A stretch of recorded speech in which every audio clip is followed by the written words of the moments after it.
Hello, Warwick. Hello, Nicole. Hello, listeners. Hello, listeners. I always wait for the feedback and they never say anything. It's No, they never say hello.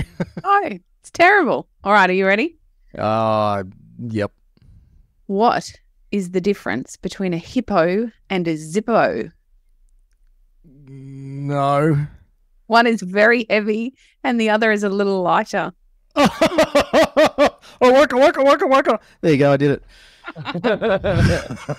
Thank you for indulging me. That's actually pretty good. I didn't mind that. I just found it on the fly. You know what I'm like? It's the last minute dash when I realised, oh, bugger, I haven't got a joke again. That was worth the 4.5 minute wait for you to find that one. Thank you. I didn't have to wade through a lot of really bad ones to get to know. Okay. I want to tell my daughter that one, but she won't get it because she's not a smoker at 12 years of age. Yeah, and I reckon maybe a Zippo isn't even a thing anymore, and lots of our listeners are like, what is she on about this? I have a Zippo. Do you? And I've never smoked. Zippo?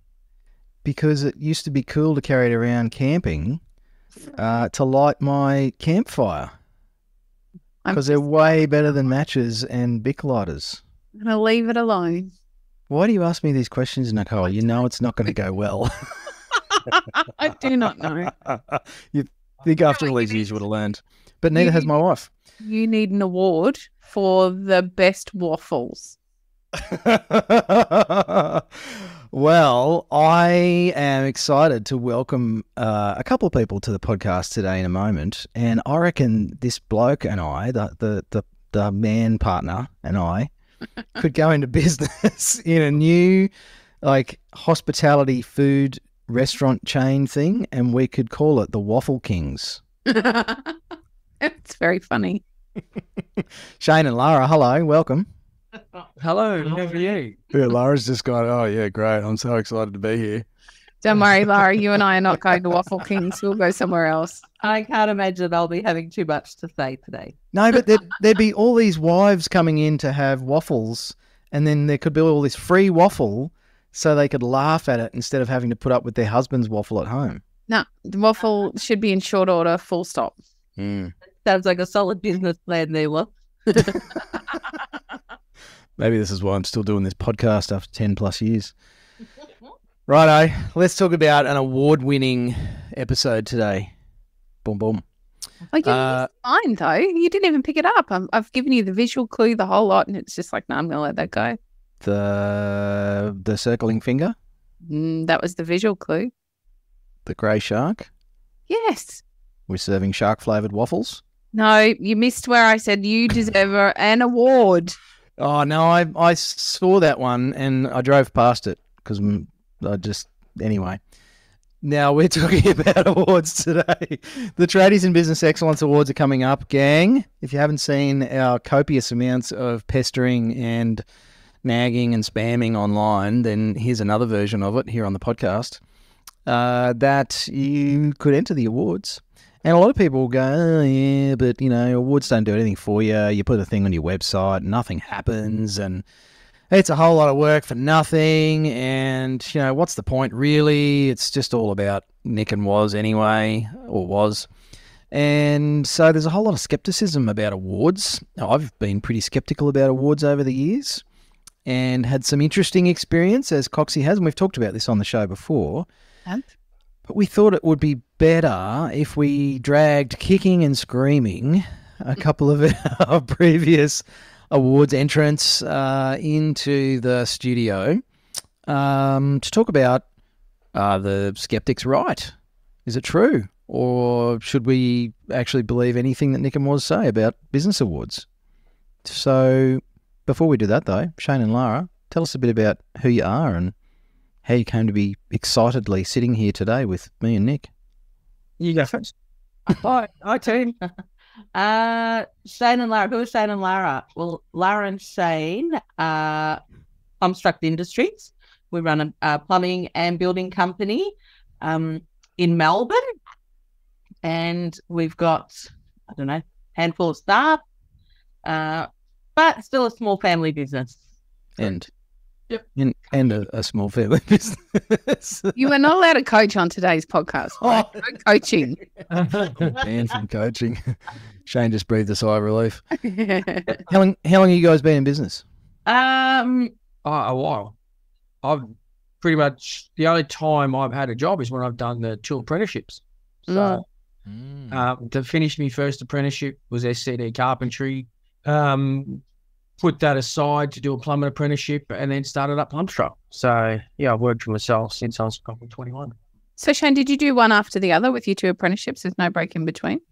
No, I did finish my apprenticeship, my carpentry one, and then run a carpentry business. And by 31, I was sort of over carpentry, just doing the same pergolas and framing and lock-ups and fixes. And then got the opportunity from someone that I know really well. I got to learn really well. Had 100 staff himself and sort of was semi-retired. And he was a plumber, and he put me on as he was a builder actually, and he put me on as a plumber and said, as long as you run my jobs and do everything, I'll teach you how to do plumbing, and put me through trade school. And now he's like family.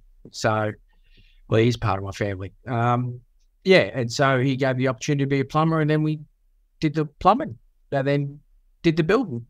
Well, it's not the only one though. Don't you have a third trade under your belt? Plumbing, building, roofing. Oh, we do. Yeah. Well, that's part of your plumbing license. Right. So I got that under your plumber's license. We got gas, water, drainage, stormy, roofing. So we do all that, waterproofing. So yeah. So if you need anything, right, we'll Shane. Keep it all in house. Yeah. Car restorer. Yeah. They're my basket collector. Yeah, they're my hobbies. Yeah, building motorbikes and cars, and sort of. I'll give that a crack. So once it could happen. And competitive waffler. Well, I've got to go against you. It's pretty hard. I'm being told I can talk underwater. Right? I've never tried. I can talk under cement, trust me.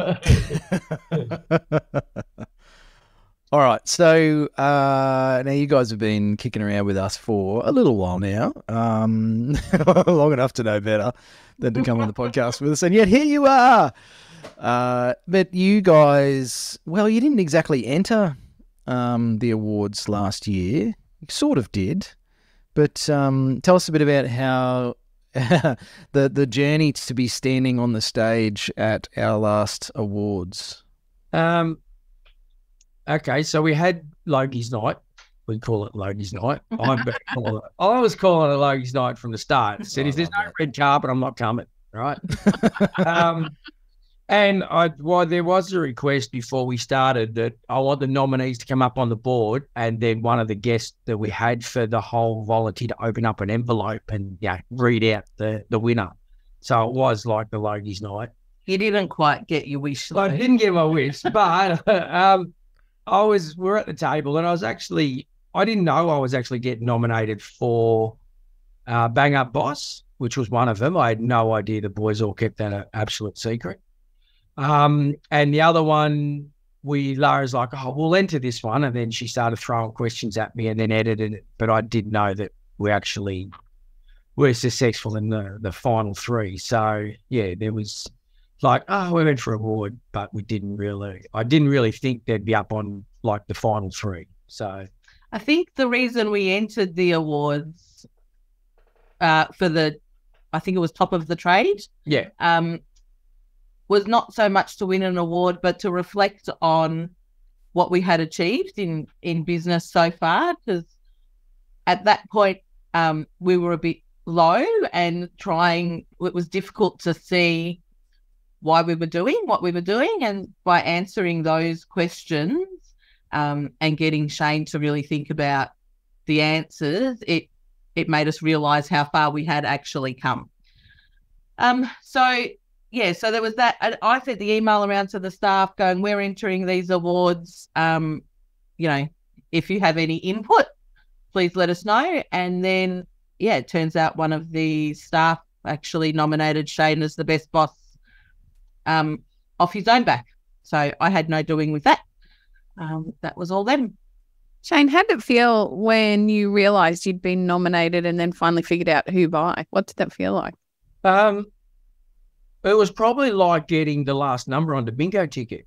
Right, like, like you play the game of bingo, but you just play for the game. And then like when you get to yell at bingo, you're like, "Whoa, shit, this is awesome!" Right? Like you can come to my party. You don't have to bring a present, but when they bring you a 6-pack, you're like, "Shit, yeah, this is the best." Right? So that's probably the best way to explain it.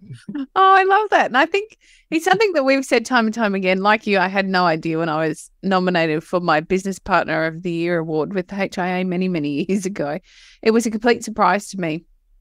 And I think part of becoming a winner or a finalist is actually not the end goal here for me. It was very much about learning that somebody valued me enough to nominate me and take the time to fill in the nomination and do the work behind that, because they thought I was good at what I was doing and that should be appreciated. And I think when we talk, that's part of why we've created the awards, is the twofold, actually. You've mentioned both.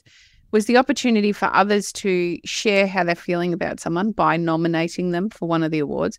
And then secondly, so you can do that second part you spoke to, Lara, and that's the reflection exercise.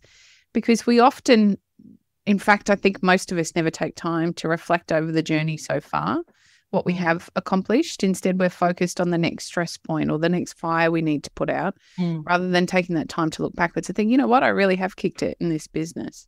So, Lara, maybe you could explain for us what that process in itself was like, that reflective exercise you had to do to fill out the application for the top of trade.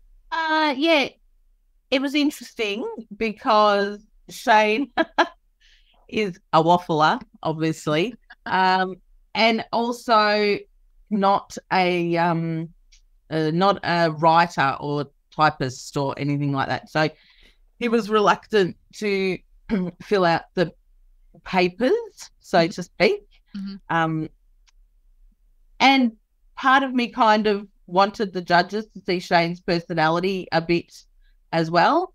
So we actually had a friend come and interview Shane, essentially, with the questions. So he was able to answer them verbally. Obviously, we'd have to think about what our answers were going to be beforehand. A lot of them, you just asked me the questions and I had to just sort of blurt it out. Yeah. Like just wing it. But, well, not wing it, but it was more, it wasn't like a cast script that I followed for a question. It was like, what are your thoughts on this? Or what are your thoughts on training your boys up? And you'd be like, nah, I think the way we're going in the direction of training them up and keeping them accountable is the right way to do it. So it was answers like that off the back, not scripted. But in terms of, reading the questions first, doing a bit of research, figuring out what we wanted to say and what we wanted to try and get across, we'd spent, had a couple of conversations about that first. And then it was just funny. Then it was just, I seriously think the first cut of the video was 45 minutes long. and I said to the friend who was editing it, man, you got to 45 minutes. Nah, it's got to be like 5 minutes max. And I think he could get it down to 11. I've never watched the video. I've just realized I need to go back and find your entry from last year, because we're not involved in the judging. We purposely stay out of it because it would be hard not to bring our preconceived ideas around our clients into that process. So we stay well out of it. I've never looked at any of the judging paraphernalia at all. And now I've realized maybe I've made an error. I should go back retrospectively and have a look, because that would be really fascinating. You should definitely go back and have a look. The Bang Up Boss one, I only just got like 12 months later what one of the boys had written. And I was like, really? Like, if he keeps that, he's never leaving, right? Like, that was the nicest thing someone's ever written. And it sort of made you push you even harder to go, all right, I'm not letting these boys down. So, yeah, that was a good one too, to go back and reflect on what the boys had written. So maybe you can talk about reading through that, understanding what they were saying and how that did have that impact on how you worked with the team after that point. Yeah, so the first bit is why we joined TIB. Well, you got to sort of understand why we joined is because I wasn't getting anywhere myself in how to train the boys, trying to communicate with them, because I got my own communication method of just do it, but to try and help coach them along. So it was just sort of going backwards and forwards for a good 12 months. And then we started TIB. We learned how to manage the boys and keep them accountable, job scheduling and stuff like that, which therefore made the transformation for them was that, Shane can be not nice, but can do all these things that keeps them motivated. So then when you read that letter of motivation later, and one of them that I read was from an employee that I've known since I was 16. Wow. He came to our wedding, right? Like, so he's one of my great mates that works for us, and like's been through a lot, everything else himself, was a chippy with me when I did our first apprenticeships together. And then he's now my plumber. So to read that from him still meant that he had that, is admiration a word, or admire? Yes. To say that about me, myself, to say, like he's always done these things, he's helped me at this stage and everything else. That was just amazing to read. It's like, we have been, sort of reimburses the fact that we have been friends since he was 16, but when it comes to work, we work together. But Friday night we have a beer, and we haven't done that for at least 3 years. But we it's still nice to read that what your friend and employee thought of you, and even to nominate you, was amazing. It's a lovely reward. Yeah, for the hard work that you guys put in. You've put in a lot of hard work over the last 12 months or so. Because it is a bit of a journey, right? Changing up your business. And I just want to point out that the awards, if you're a listener, they're not client only. We're very much welcoming anybody to enter the awards. Last year, I think we only had clients, to be really open and honest.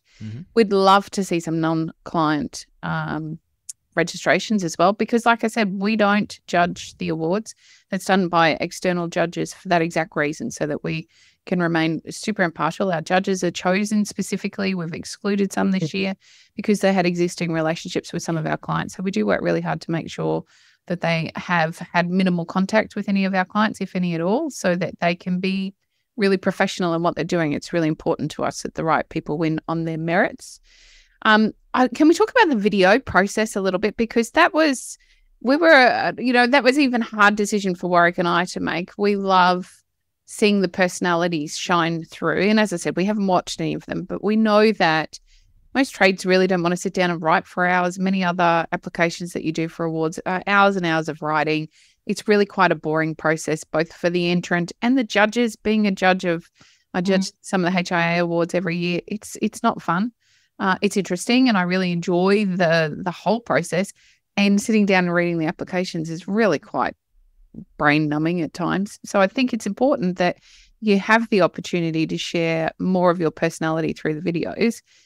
And lots of people find that really confronting. So can we talk about whether that was hard for you guys to decide that was the best avenue for you to enter the awards through, or whether it was just a no-brainer for you? It was really quite easy. It was actually a bit of both. It was a bit of a no-brainer in terms of Shane writing the awards. He was always going to be better personally. However, the perfection part of me and the little part in my brain that says these are awards was like, no, it should be a formal process and things should be written perfectly and all those kind of things. I guess in hindsight now, with the creation of ChatGPT, it's probably a lot better to be having them done on video, because you can't just get AI to write your answers for you. But conversely, there was no way I was going on video at all. So I am not in the video. And yet here you are today on video. Shane is the one that gives all the answers in the video, because, there was no way I was doing it. So, we know our roles. The video bit was actually quite easy. It was super easy. Super, super easy. You just sort of sat there and asked a question and you just answered the question from your gut. That was super easy. I'm good at that. Well, you don't even have to be good at it. It's just You seriously don't have to be good at it. Just say what your question is from what the question is, say what the answer is, and you're done. I think it was easier because we had a friend do an interview style process. So she had read the question out or asked the question, and then she was also able to ask follow-up questions if Shane started waffling and perhaps didn't quite get the information out that she knew, because she knows our business. She knew that we should be telling. Yep. So she was able to ask leading questions to get that information out of Shane, which was quite helpful, I thought. Guys, can I ask about the awards submission and that as almost dare I say, a business coaching exercise or opportunity? Has there been anything from, doing the video and answering those questions, or the written submission for either? Well, you didn't know about the Bang Up Boss one, but has there been anything that you've taken from that and actually implemented into your business as a result of sort of entering the awards, or perhaps realizations that you've had about yourselves or your business afterwards? Yeah, absolutely. Shane won't know this because I don't think he even knows that we do it. But there was a question around business sustainability, and I can't even remember the exact question. Might have been how our business impacts the environment or something like that. I'm not sure. And it actually led me to research our suppliers a little bit more, and our waste guys and where our waste was going. Because it really clicked something for me to say, a building site does create a lot of rubbish, and how are we trying to minimize that? So I was looking for suppliers that, didn't wrap in plastic and all those kind of things. So that's the main one that I can think of the top of my head. That Trent, you'd have to remind me what the other questions are for me to remember if they're it's all good. It was a while ago now, and maybe a few bubbly wines and bourbons. Shane, what about you, mate? Particularly, I guess, on the boss side of things. Mindset was probably, if you call it mindset. I remember getting awards coming home and everyone's like, how'd it go? And I'm like, and it sort of still hadn't really sunk in until I sort of showed people the award. And they're like, you won that? And I'm like, yeah, I know, right? Like, how do these things even happen? And that probably took a couple of weeks to sign it, and we're then working away. You're like, well, maybe I am really good at this. So it was that whole recognition from what come with winning the award. I think you gained a bit of confidence in. Yeah, it was a confidence thing. I did realize that you deserved it. Yeah, I did get the confidence after doing like the 60 minutes interview.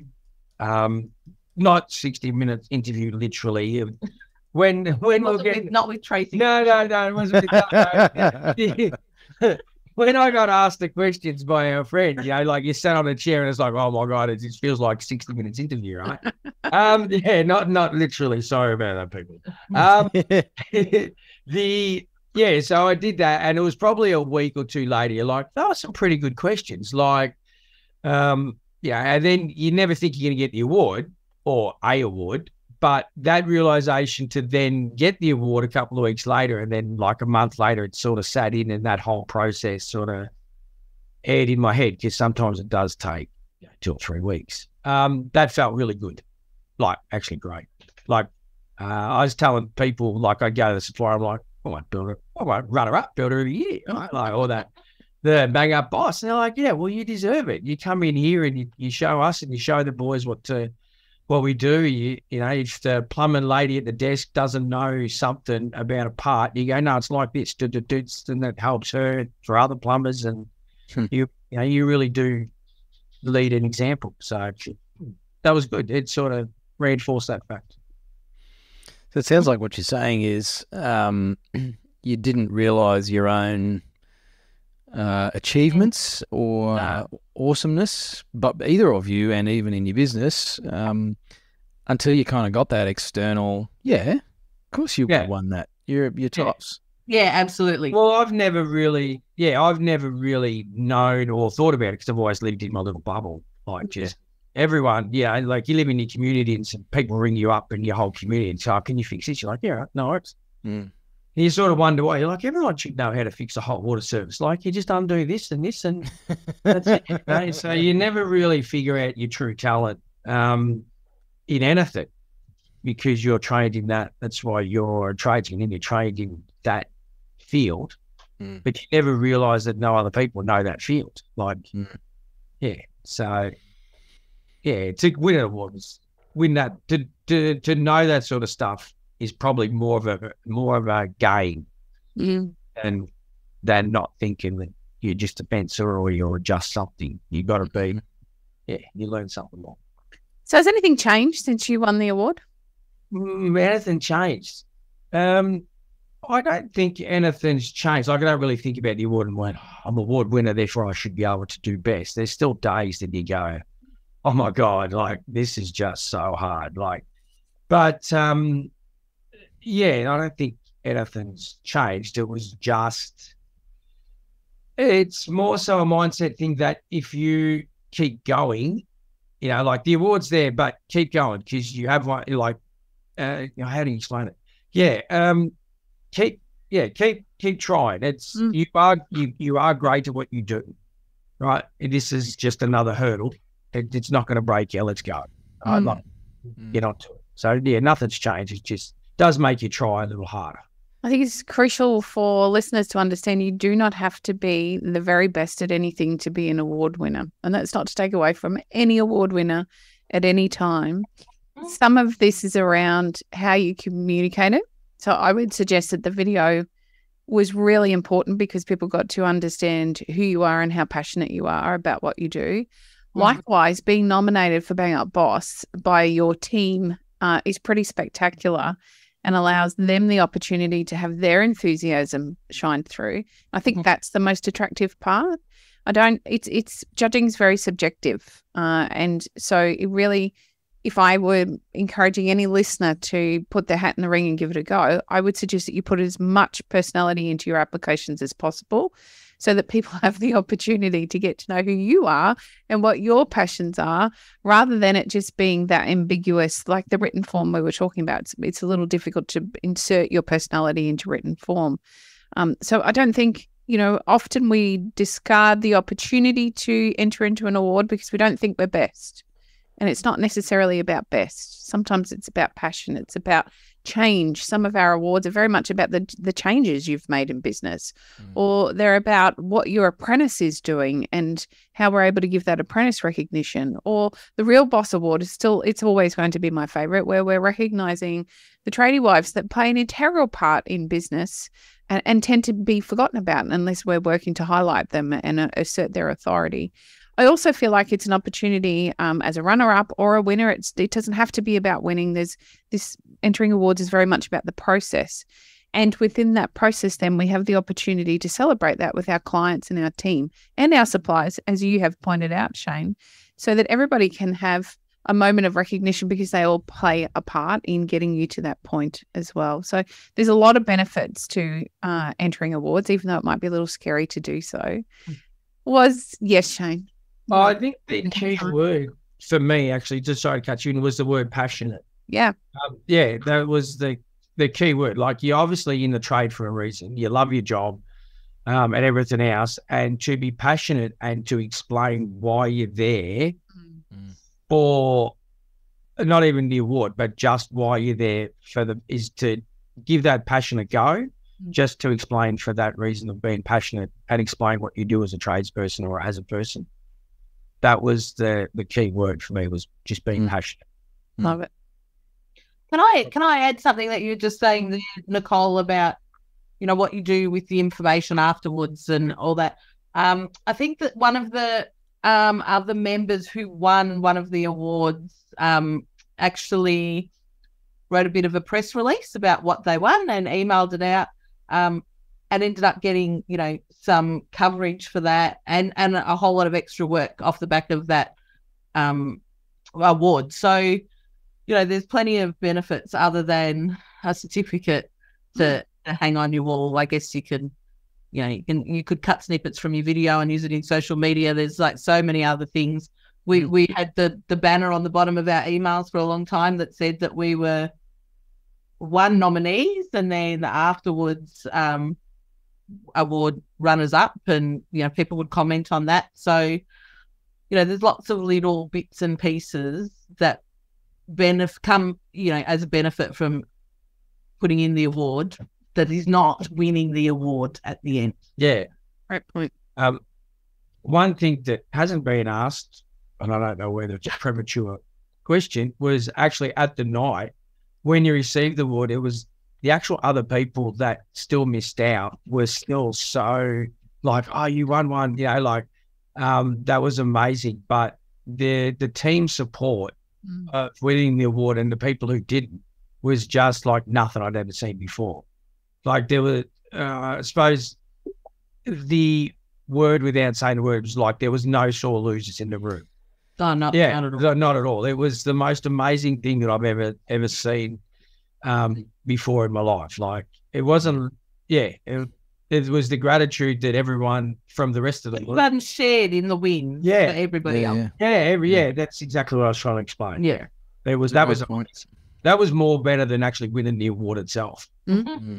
Right, for me. Nick and I talk a lot about our community, particularly our tradiepreneur community that you guys are part of as program members, and it still not surprises me, but I'm just always impressed with how supportive and collaborative our clients are. I mean, you guys are clients of ours. You pay money to be part of the program. Let's call it for what it is, and as do the rest of our tradiepreneurs. And yet every time I see our people get together, there is no sour grapes, as you're talking about, Shane. And I think it never has. For award ceremonies that I've been to over the years through sporting clubs and, I've been to business awards, I've won business awards and been runner-up and stuff. And you hear the crowd when award winners are announced, and there's the little clique or the posse that are going through the roof. Yeah, Was won the award, and everybody else is like, yeah, good on you, mate, whatever. It's shitty because I didn't get it, but I'll clap because that's what you have to do, just in case someone's watching me. There was none of that with our community. I think it's just, I was blown away as one of the presenters with Coxie up on stage that the flipping roof nearly blew off every time we announced a winner, because every single person, as you said, mate, was just stoked. Oh yeah, it was amazing. That was the most amazing thing that I've ever seen. Like the support from everyone else wasn't even about the award of themselves, right? It was amazing. And I think even people are willing to help each other with the awards. Yeah. There's a private group that we could put a thing in saying, can you help me answer this question for this particular award? And you'd get, comments from everybody to say, you do this and you do that. So nobody's holding their information to themselves so that they can be the winner. Everybody's, open and helpful and supportive and wants everybody to have the same kind of experience together. So, yeah. That's right. Yeah. Now, guys, I got a really important question to ask. Are you entering the awards this year? Yes. Are we? Yeah. Of course you are, Shane. Yeah. do you think you're worthy again this year, Shane? Yeah, I totally. I just wanted to give everyone else a go. No, I got. That's being cocky, right? Can you spell humility? Yeah, no, I can't. No, Yes. I didn't mean that. The award. It was getting a bit serious for me. And I ask that because you guys, and we're not going to give lots away, you guys have had some challenging periods in business since the awards last year. You've had some tough lessons that you've learned. You've made a lot of changes and been some great positive steps forward in your journey. As Coxie rightly put it, business is not a 12-month journey in a program. It's 5, 10, 15, 20 years of making change and adapting and dealing with challenges as they come up. So, I ask that question deliberately because it's easy for our confidence and our self-belief to get knocked around by some of those events and then get to this year's award entry and go, I don't know, because we become very focused on the struggle and the challenge and forget about the good stuff that we're still doing. And I think that's exactly why we will enter again this year, just so that we can, again, reflect on the last 12 months and maybe learn some other lessons again through that. Look at the changes between last time and this time. How far have we actually come? Because the questions aren't related to dollars. So, there are still wins in our business, and to be able to find them and express them will be good for everybody's mindset. That first stage of actually going through that was more important than actually doing, like sending off the award, was the reflection of the questions that you're going to get asked to go, well, you know what? We have done all right. Because everyone does focus on the shit stuff and remembers the shit stuff. Everyone is just nature. But to actually put good stuff into words or into thoughts, or, like just to have them float in the air and go, okay, and take that, it brings you back to reality. It's a brilliant. Great response, guys. Couldn't have scripted it better myself. I'll send you the $50 later. Thanks. So I reckon that's about it. You guys have absolutely nailed the whole ethos behind, and I'll say our business awards, and I don't mean to say that from a place of arrogance or self-importance, but Coxie and I have been very passionate about creating, I guess, a different kind of awards. There's some really big awards. There's been one recently that, someone else has got on the bandwagon of the All Trades kind of business awards thing. And that's cool, because I think the more trades are celebrated in business awards specifically, the better. I think often it's hard for trade businesses to go up against some of the other businesses in their category because they're not as flashy. They don't have the big public profiles, and it's not as obvious that they're doing great things. So I think trades deserve their own category. And we still want ours to have, you talked about still the small family business. And I think something that ought to be celebrated more is people like yourselves, those couples, those families that, you have an employee who you did your apprenticeship with. That's the sort of values that I think we would love to see perpetuated through our Tradies in Business Excellence Awards, because it's about excellence. It's not about making shit tons of money or, having the best marketing strategy. So thank you for sharing your insights with us today, gang. I know Shane was super excited about this and Lara maybe not so. It's, passionate. I'd like to see some red carpet at the front of the doors. I think that we can work out for you, Shane. Yeah. And maybe can we get the little people to open up envelopes and go, and the winner the little people, is that Nick and I? Warwick and I, and yes, I reckon we can organise some We're the little people. We're the little people. The little people will open the envelope. And then is it 3 months to get like Miss Congeniality music when you're walking up on stage? I think you might be pushing the envelope. And next thing you're going to ask for me to do Fozzie Bear Waka Waka when you actually win, mate. I'll have to grow my hair a lot longer for that one. Well, guys, it's been an absolute pleasure having you on the podcast. Listeners, if you would like to, or even if you wouldn't like to, but you think I probably should enter the awards now after this amazing episode. 100% give it a go. Thank you, Shane. Even if it's the wrong award for what you're trying to get across, at least go through the process. Yep. Great. Pick one. 100%. Just pick one and go, give it a crack. Yep. Nothing. Yeah. So back yourself, give it a crack. Yeah, there's nothing to lose. 100%. So we'll put the links to enter in the show notes and the description, gang, so you can just scroll to the bottom of this episode, tap on the description, and you can go straight through to your to the wait list to get your entry in. I can't remember when entries close, Coxie, because I didn't write it down, and I'm really rubbish at that stuff. But all the details are on the website that the link will take you through to, and that way I don't have to look like more of an idiot by giving you the wrong date. Thanks for listening. All right.